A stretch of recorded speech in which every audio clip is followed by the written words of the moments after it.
जी अस्सलाम वालेकुम अब्दुल हफीज़ यार। अच्छा, इस वीडियो में मैं आपको बताऊंगा कि स्टॉप लॉस कैसे लगानी है। पहले तो स्टॉप लॉस वो वीडियो देख लें जो मैंने वेब और टर्मिनल की बनाई हुई है, ठीक है। उसमें क्लियर स्टॉप लॉस बताया हुआ है। एक होता है फिक्स प्राइस पे स्टॉप लॉस, एक होता है रेंज स्टॉप लॉस, ठीक है। तो फर्स्ट करें कि आप अगर ऑप्शन पे जाते हैं और मार्जिन डिटेल पे जाते हैं तो ये आपके पास होल्डिंग पड़ी हुई है, ठीक है। तो आपके पास WTL 500 पड़ा हुआ है, तो रेगुलर मार्केट में और फ्यूचर में भी पड़ा हुआ है। तो मैं अगर रेगुलर मार्केट का रेट देखता हूँ, ठीक है, तो रेगुलर मार्केट का जो रेट चल रहा है वो 1.48 चल रहा है।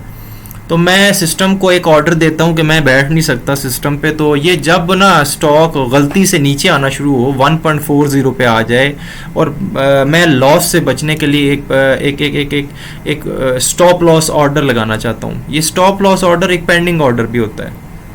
इसका मतलब है कि आप कहीं जा रहे हैं, सिस्टम को नहीं देख सकते, तो आप एक ऑर्डर लगा सकते हैं कि ये स्टॉक अगर लॉस की तरफ जाना शुरू हो नीचे, तो एक लेवल पे जाके मेरी होल्डिंग सेल कर दो, ऑटोमेटिकली सेल हो जाएगी, आपको मैनुअली नहीं करनी पड़ेगी। तो अभी रेट चल रहा है जी 1.47। मेरे पास 500 शेयर्स हैं WTL, ये जो स्टॉक है इसके, और रेगुलर मार्केट में मेरे पास 500 शेयर्स पड़े हुए हैं। तो अभी 1.47 है। मुझे डर है कि कहीं ये नीचे ना गिर जाए, तो मैं कहीं बिजी हूँ शायद। तो मैं क्या करता हूँ, मैं एक ऑर्डर लगाता हूँ कि ये 1.35 पे, मैं 1.35 पे ना अगर ये कोई मसला इस स्टॉक के अंदर आता है और ये नीचे गिरना शुरू होता है, तो 1.35 की मेरी आखिरी लिमिट है, वहाँ जाए तो मेरा जो है ना ऑटोमेटिकली होल्डिंग सेल हो जाए। तो मैं एक ऑर्डर लगाऊंगा, ऑर्डर लिमिट में लिखूंगा स्टॉप लॉस, इधर स्टॉप लॉस सेलेक्ट करना है, ये स्टॉप लॉस सेलेक्ट किया, और जितना आपके पास पहले बाय पड़ा हुआ है उतना वॉल्यूम लगाना है। पहले तो आप विंडो सेल करें ना, ये सेल विंडो पे जाएं, क्योंकि स्टॉप लॉस सेल होता है, ठीक है। सेल विंडो पे गए, स्टॉप लॉस लिमिट की जगह इधर स्टॉप लॉस सेलेक्ट किया, इधर WTL आपका आ रहा है, इधर वॉल्यूम डालें जितना आपने सेल करना है, जो आपके पास होल्डिंग पड़ी हुई है या जो उसका पार्ट है, 5000 पड़ी हुई है तो 500 भी कर सकते हैं। अच्छा, अब स्टॉप लॉस वैल्यू आपने देनी है इधर मैं चाह रहा हूं कि मैं 1.35 पे ये आए तो ऑटोमेटिकली सिस्टम सेल कर दे। एक होता है प्रॉफिट में जो हम ऊपर लगाते थे, वो तो एक नॉर्मल लिमिट ऑर्डर होता था कि जी प्रॉफिट में जाए तो मेरा भेज दे। एक लॉस की तरफ जाए वो भी आप ऑर्डर लगा सकते हो, तो ये लॉस वाला है। तो 1.35 पे आए, मैंने बाय किया हुआ है। रेट अगर गिरता है, मेरे अगेंस्ट जाता है, गिरता है, तो मैं एक लिमिट दे रहा हूँ कि ये 1.35 पे मेरा स्टॉप लॉस है। ट्रिगर प्राइस भी वही दे दें, आपने इधर ट्रिगर प्राइस भी देनी है, ये भी 1.35 पे रख दें। तो ये प्राइस भी 1.35 ट्रिगर प्राइस भी। तो ये मेरा स्टॉप लॉस है 1.35। तो ये मैं ऑर्डर लगा देता हूँ, नीचे ट्रेड क्लिक करता हूँ, 1 2 3 4 जो है, तो ट्रेड क्लिक करता हूँ, तो ये मेरा स्टॉप लॉस लग गया। मैं बैक करता हूँ और मैं ऑर्डर स्टेटस में जाऊँगा तो ये मेरा स्टॉप लॉस शो हो रहा है, ठीक है, कि ये 500 मेरे पास ये शेयर पड़े हुए हैं। लेकिन आज गलती से अगर ये किसी तरह कोई इस पर ख़बर आ जाए या कोई न्यूज़, तो मैंने एहतियातन प्रोटेक्टिव मैंने एक स्टॉप लॉस लगा दिया कि ये जब गिरेगा तो ये 1.35 पे ऑटोमेटिकली मेरा सेल ऑर्डर लगा दे एज ए प्रोटेक्शन, ठीक है। तो ये 500 किए हुए हैं। तो जब ये WTL का रेट अभी क्या चल रहा है 1.47, ये पेंडिंग ऑर्डर है, अभी एग्जीक्यूट नहीं हुआ क्योंकि। तो अगर ये WTL का रेट चल रहा है 1.47, ये 1.48, ठीक है।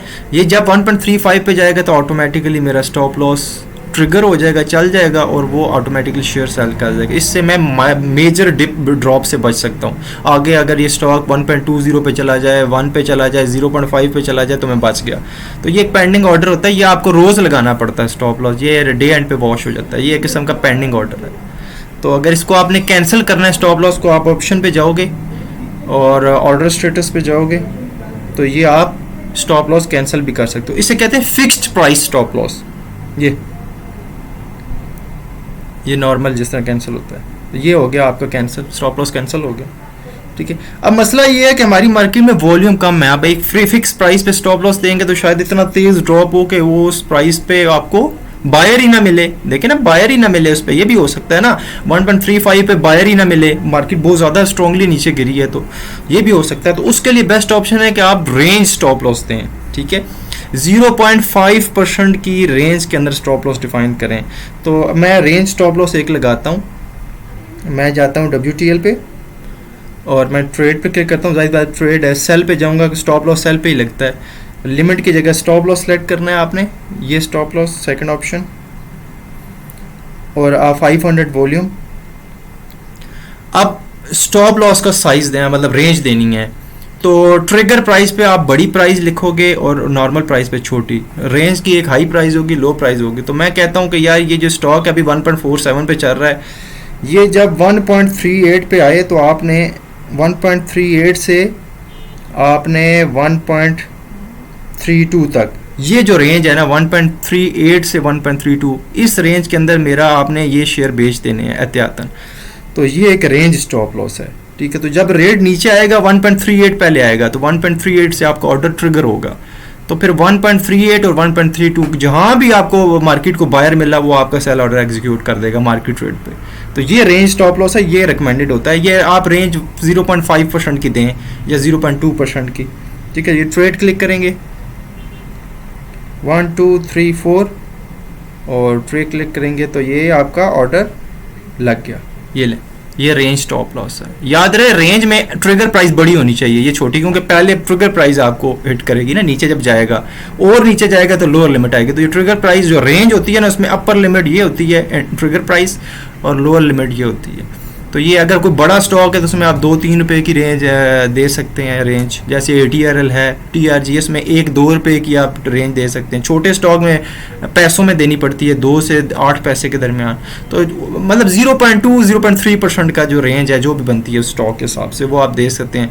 तो जो वॉल्यूम जिनमें कम है उसकी जब रेंज देंगे तो ऑटोमेटिकली उस रेंज के अंदर तो कहीं ना कहीं तो बायर मिलेगा, तो आपका स्टॉक सेल हो जाएगा। तो ये आपका होता है रेंज स्टॉप लॉस। अब मैं बैक करता हूँ और मैं जाता हूँ ऑर्डर स्टेटस पे, ये लगा हुआ आपका रेंज स्टॉप लॉस, ठीक है। 1.32 तक, ये 1.38 से ट्रिगर होगा, ठीक है, क्योंकि हमने इसका रेंज स्टॉप लॉस दिया हुआ है। तो इसकी इसने लास्ट लिमिट बताई हुई है इधर, लेकिन ये 1.38 से ट्रिगर होगा।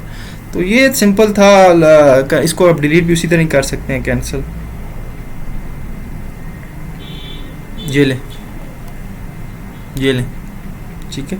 तो ये था स्टॉप लॉस फिक्स्ड प्राइस और स्टॉप लॉस रेंज में लगाने का तरीका। इसमें कोई कन्फ्यूजन है तो टर्मिनल और वेब की वीडियो वो जो मैंने लैपटॉप पे उसका जो तरीका है वो देख लें, उसमें भी आपको चीज़ें क्लियर हो जाएंगी। तो ये नॉर्मल एक सेल ऑर्डर होता है, लेकिन उसमें सिर्फ स्टॉप लॉस सेलेक्ट करना है, एक ट्रिगर प्राइस का एलिमेंट एक्स्ट्रा आ गया है बोर्ड उसके अंदर स्क्रीन के अंदर, तो बाकी किसी चीज़ को नहीं छेड़ना। तो ये आपका सिंपल स्टॉप लॉस होता है। मैं एक बार फिर कर देता हूँ, ये WTL है,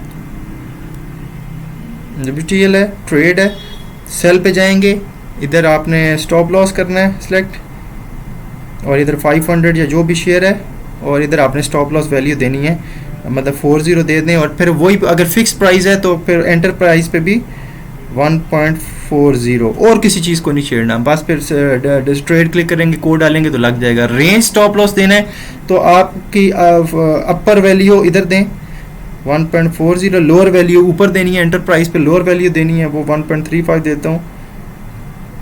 तो ये 1.35 से 1.40 पे जो भी आप बायर होगा उसको आपका सेलर माल थमा देगा, मतलब सेल कर देगा आपका, ठीक है। ये ट्रेड क्लिक करेंगे तो ये आपका रेंज स्टॉप लॉस लग गया। ये सिंपल है ये, तो इस तरह आपने प्रोटेक्टिव स्टॉप लॉस लगाने हैं, ठीक है। ये तरीका है। अब इसको अगर कंफर्म करना है तो मेन्यू में जाएंगे, ऑर्डर स्टेटस में आपके सामने है। जब ये रेट आके एग्जीक्यूट होगा तो इधर से गायब हो जाएगा, ट्रेड में आ रहा होगा, ट्रेड में बाकी जो चीज़ें फिल हुई हैं वो आ रही हैं, ये फील्ड, ठीक है। तो दैट्स इट, ये था स्टॉप लॉस लगाने का तरीका। Thank you.